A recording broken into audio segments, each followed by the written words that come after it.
सबसे बड़ी बात यह है कि 2024 चुनाव में जनता किसको चुनेगी और क्यों चुनेगी। 15 साल से बाघमारा जनता बार बार त्राहिमाम हो रही है, परेशान हो रही है और आज की डेट में जो चुनावी मुद्दा है वो दबंगों का है, पैसे वालों का है और जिसके पास ताकत है माफियाओं का है। तो उस कंडीशन में बाघमारा की जनता कहाँ पे वोट दे, किसको वोट दे, सही कौन है उसके लिए। 15 साल से लगातार वो लोग जूझ रहे हैं लेकिन उन्हें कोई भी समस्या का समाधान नहीं मिल रहा है। सबसे बड़ी विकट समस्या है कि बाघमारा क्षेत्र खनिज संपदा का क्षेत्र होने के बावजूद भी यहाँ की जनता पलायन कर रही है अपना रोजी रोटी के लिए। ये बड़ा ही दुर्भाग्य की बात है। एक कहावत है कि माँ ही घर को संभाल सकती है और एक महिला जितना सोच समझ करके अपने घर को चलाने में सक्षम हो सकता है, शायद मर्द नहीं हो सकता है। महिला की दूसरी खासियत क्या होती है कि वो अपने काम के प्रति ईमानदार और वफादार होती है और वो अपने बच्चों का सबसे ख्याल रखने में सक्षम होती है। शायद उतना बाप भी नहीं होता है। तो जाहिर सी बात है बाघमारा के सभी मुखिया ने मिलकर के जिस महिला प्रत्याशी को सामने लाने का प्रयास किया है, अब वो महिला प्रत्याशी सोच रही है कि उसका अगला कदम क्या होगा। बाघमारा की जनता आज की डेट में दर दर भटक रही है। मजदूरी खत्म हो चुका है, वो लोग अपना पेट पालने के लिए इधर से उधर भाग रहे हैं और जो मजदूरी कर रहे हैं शायद उनको भी ये नसीब नहीं हो पा रहा है। आप इसके बारे में क्या कहना चाहेंगे? देखिए, सबसे पहले तो मैं यही कहना चाहूँगी जो मजदूरी कर रहे हैं, सरकार जो वेतन तय कर चुके हैं वो सही मायने में मजदूरों को नहीं मिल रहा है। उन्हें 14 से लेके 21,000 तक का वेतन उन्हें सरकारी दिया गया है लेकिन उन्हें नहीं मिल रहा है। अधिकतर उन्हें 6,000 9,000 वेतन मिल रहा है। जो 6,000 9,000 अभी के डेट में कोई भी व्यक्ति घर नहीं चला सकता है, क्योंकि अगर छोटा परिवार भी है तो उसे कम से कम मिनिमम उसको 20,000 रुपया चाहिए घर चलाने के लिए, क्योंकि उसमें घर चलता है, दवा दारू है, बाल बच्चा का पढ़ा लिखा है, सारा चीज़ है, फिर भी मजदूरी उसको करना पड़ रहा है मजबूरी में। एक ये बताइए कि आखिर वो मजबूर क्यों? क्या आप कभी उनका घर जाके देखी हैं? मैंने देखा है वैसे मजदूरों को घर में जाके, क्यों ना कितना तकलीफ होता है। उस 3 टाइम का खाना नसीब नहीं होता है उन्हें। वो 3 टाइम की जगह 1 टाइम खाना खाता है, 1 टाइम का चूल्हा जलता है उसके घर में, क्योंकि उसका नियतम उसका सही ढंग से उसका मजदूरी नहीं मिल रहा है उसे। क्योंकि यहाँ जो मजदूरी तय किया गया है, जो मजदूरी उन्हें मिलना चाहिए, वो मजदूरी उसे मिला नहीं जा रहा है। यहाँ के सत्ताधारी, यहाँ के बिचौलिया उसे आधा मजदूरी उनके हक में चल जाता है और जो मजदूर है, जो अपना मेहनत मजदूर करता है, जहाँ उनको 8 घंटा की जगह 12 घंटा ड्यूटी करते, फिर भी उसका मेहनत का मजदूरी उसका नहीं मिलता है। क्यों नहीं मिलता उसे? आप इसके लिए क्या पहल करने जा रही हैं? मैं अब तक बाघमारा विधानसभा में मजदूरों के लिए जो हक के लिए जो मैं लड़ाई लड़ रही हूँ, मैं तो उनके समक्ष एनी टाइम खड़ा हूँ। मजदूरों भाइयों के लिए, बहनों के लिए मैं खड़ा हूँ। आज हमारे यहाँ लोकल सब में जितना भी लोडिंग होता था, आज वो लोग बेरोजगार भटक रहे हैं, आज यहाँ से पलायन कर रहे हैं। देखिए, हम टेक्नोलॉजी के खिलाफ हम नहीं हैं, लेकिन जो मजदूर वहाँ मजदूरी करते थे उनके लिए भी तो कुछ सोचना चाहिए था ना। उसका रोजी रोटी कहाँ से चलेगा? वो कहाँ जाएंगे अपना रोजी रोटी करने के लिए? तो उसके लिए भी तो कुछ मजदूरी, कुछ न्यूनतम होना चाहिए। हमें भी तो उस मजदूरों का घर बुलाया जाता है कि दीदी आइए, मेरा कुछ समस्या है, आप देख लीजिएगा। जब मैं उसके घर उसके समस्या को सुनने के लिए जाती हूँ तो अपना इस तरह का समस्या, अपना दुखड़ा इस तरह का सुनाते, उसका समस्या सुन के भी मेरे आँख भर आते हैं कि इतना दर्द, इतना दुख क्यों है जो आज हमारे बाघमारा विधानसभा जो रोजगार से भरा पड़ा है, खनिज संपदा से भरा हुआ है, फिर भी यहाँ के जनता इतना समस्या से भरा हुआ क्यों है? इन्हें रोजगार न्यूनतम क्यों नहीं मिला जा रहा है? सही टाइम पे सही ढंग से क्यों नहीं दिया जा रहा है? इसको तो होना चाहिए। जब इतना रोजगार से भरा हुआ फिर भी बेरोजगार भरा हुआ यहाँ पर।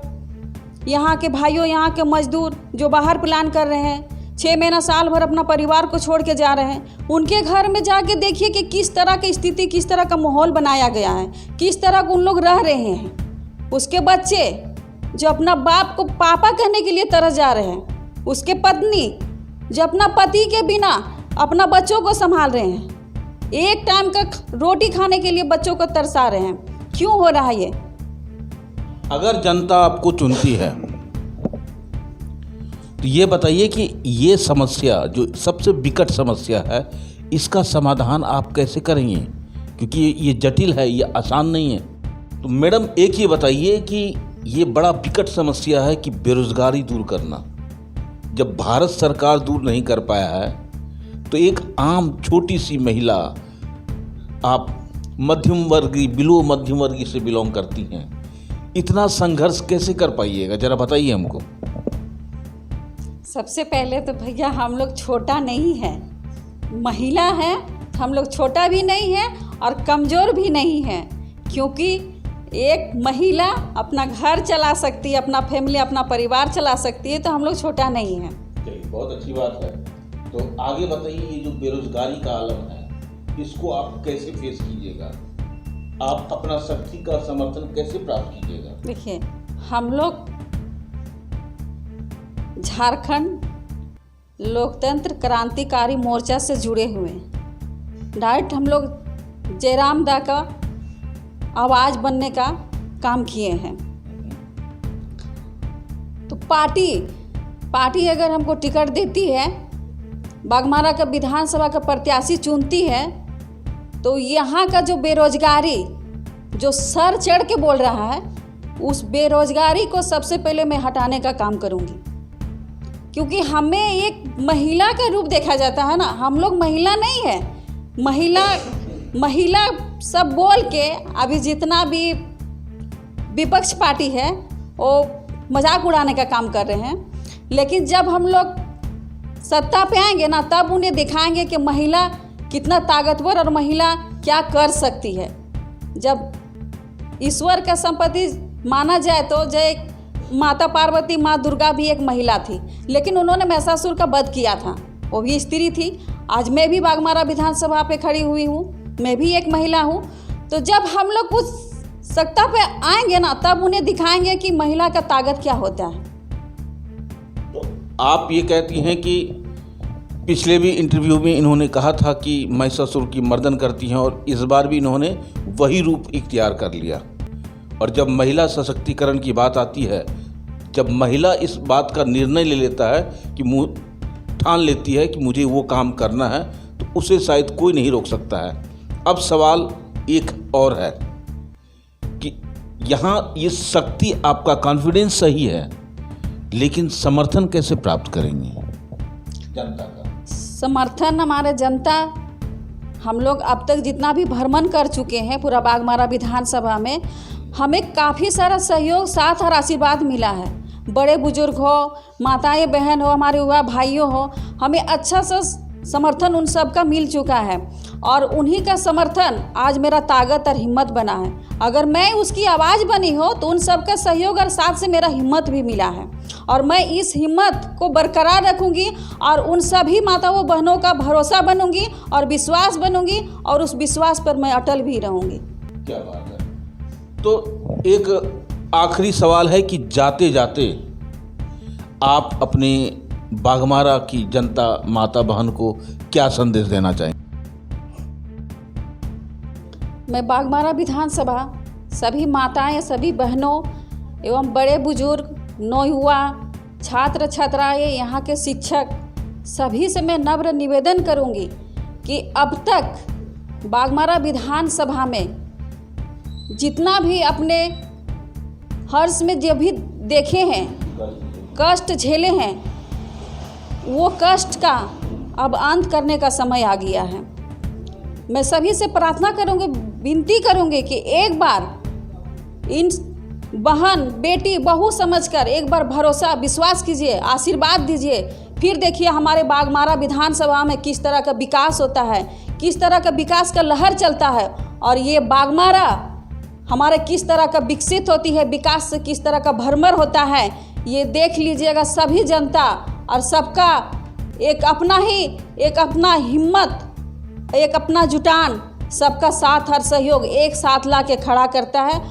और मैं सभी जनता से यही अपील करना चाहूँगी कि हर घर में एक बहू बेटी का जिस तरह सम्मान दिया जाता है, उस तरह बाघमारा विधानसभा में अपना बहन समझ के एक बार आशीर्वाद दीजिए। फिर आप देखिए कि बाघमारा में किस तरह का विकास का लहर दौड़ता है। फिर देखिए बाघमारा का कायाकल्प किस तरह पलटता है। तो आपने देखा कि बाघमारा का अगर विकास सही मायने में अगर करना है तो जनता को वैसे शख्सियत पे भरोसा करना होगा जो उसके साथ चल रहा हो, उसका कदम से कदम उसके सुख दुख में साथ दे रहा हो और समझ रहा हो। और महिला से अच्छा और कौन समझ सकता है। आप देख रहे हैं सब पर नज़र। धन्यवाद।